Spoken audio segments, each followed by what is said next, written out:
Let's talk about something I keep seeing, and the more I see it, the more I think it's worth saying out loud.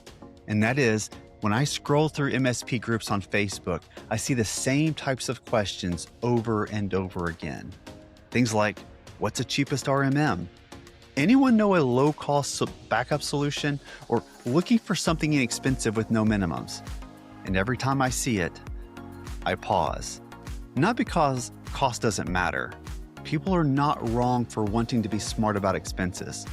But what really is being asked isn't a tool or solution question. To me, it's a signal telling me someone is building their business around avoiding costs instead of deciding what they actually stand for. Look, I'm just going to say the quiet part out loud. When I read these posts, they sound exactly like the clients that I don't want. The clients who start every conversation with price, who downplay value and treat IT like an annoying expense instead of something that improves and protects their business. If these things frustrate you in clients, it should make you uncomfortable to build your MSP around the same mindset. Because when you do that, you don't just attract more of those clients. You start aligning yourself with them to the point that it becomes your identity. Our industry has never been a cheap tool industry. The outsourced IT space has long been a cost plus margin plus value pricing business that hasn't changed.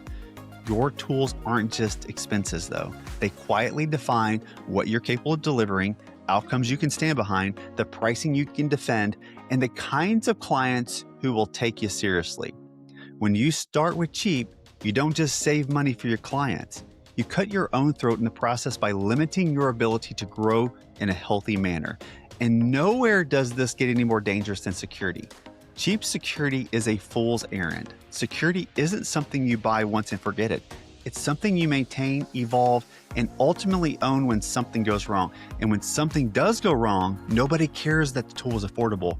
They only care that you recommended it and it blew up.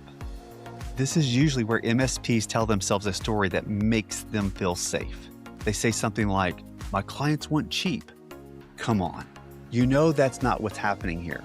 What's really happening is the clients you chose are cheap. This isn't a marketing problem though. It's a selection problem, and selection problems always come back to identity. This usually doesn't happen all at once though. It happens quietly. You take on a client who pushes back on everything. You bend the stack a little to get the deal done. You justify it because you're early or growing or trying to be flexible. Then another client like that shows up, and another. Before you know it, cheap becomes your measuring stick. Instead of asking, is this the kind of client we're built to serve? You start asking, can we make this work at their budget? This shift seems small. It isn't. Once clients dictate your standards, you are no longer leading your business. You're reacting to it. This is why you keep seeing the same MSPs talking about how overworked they are. It's not because the demand is too high.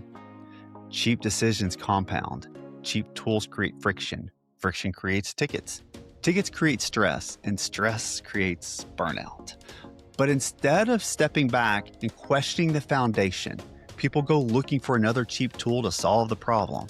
Oftentimes, in reality, they don't even look. They just go ask the masses. Mind-boggling, really. That's not growth. That's the rat wheel. Now, I do want to acknowledge something real. Early on, MSP costs increase faster than clients. When you don't have many clients on the books, or when the clients you do have are cheap, vendor minimums feel heavy. That's usually where people say, I just can't justify that yet. I get it. We've been there. But this is where people mislabel the problem. This isn't a barrier to entry. This is where you learn how to think like a business owner. Early stage MSPs don't need to be cheap just to get going. They need to be creative and transparent, especially with their vendors. That's exactly what we did. We chose the right tools, not the cheapest ones, and then we had real conversations. I mean, did you know vendors will actually make concessions to get deals closed? You just have to ask. For example, ramp-up periods are very common. Lower starting minimums tied to real growth plans, very common. What usually isn't flexible is indecision. If you're trying to avoid commitment altogether, the conversation stops.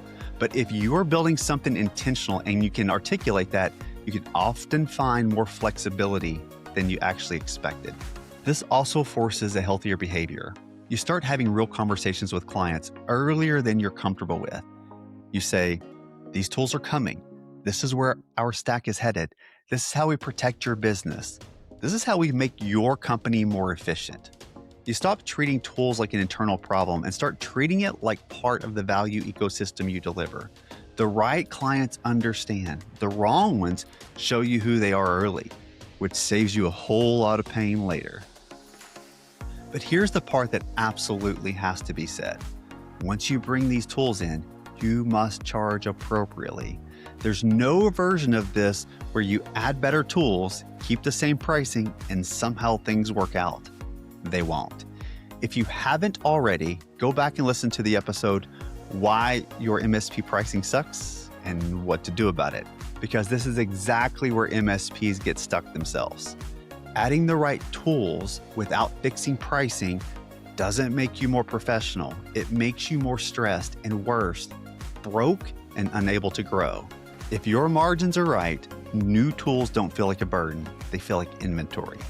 You want to be in a place where you have cash in hand to pay for tools before you sell them, not feeling the pressure of having to find buyers just to justify the expense. If every decision depends on whether you already have a client lined up, you're still operating in survival mode. And survival mode is where MSPs stay small and dead tired. At some point, you have to decide what kind of business you're actually building and take ownership of it.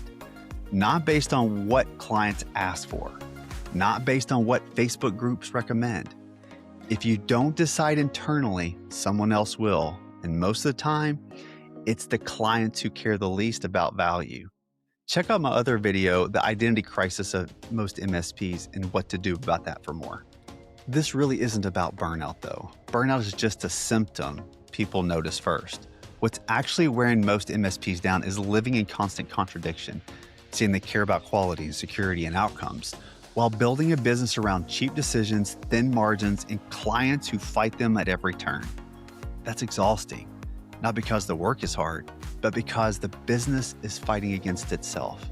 When your tools don't match what you're selling, when your pricing doesn't support the stack you're running, and when your clients don't value the work you're doing, everything feels heavier than it should. Every improvement feels risky. Every new tool feels like pressure. Every client conversation feels defensive. That's not how this is supposed to feel. When you decide what kind of MSP you're actually building and then back that up with the right tools, the right price, and the right clients, the work doesn't magically get easier. It just gets clearer. You stop arguing with clients about why things cost what they cost. You stop apologizing for standards. You stop feeling like every decision might break the business. And that clarity is what most people are really after. Not less work, but instead a business that finally makes sense. See you next time.